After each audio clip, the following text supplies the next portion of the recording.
Mano draugai, noriu jums pristatyti savo pirmąją pasakų knygelę Pabėgęs miestas. Ja kartu sukūrėme su mano labai gera bičiule, dailininke Aušrine. Jūs tik pažiūrėkite, kaip gražiai šios knygos lapus papuošė Aušrinės piešiniai.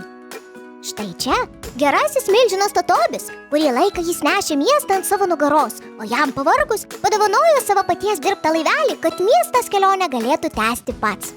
Keliaudamas miestą sutiko berniuką Burbulių. Tik pažiūrėkite, koks gražus jo laivelis puodelis.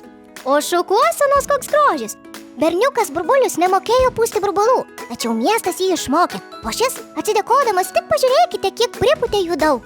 Dar miestas sutiko mergaitę, kuri labai mėgo svajoti.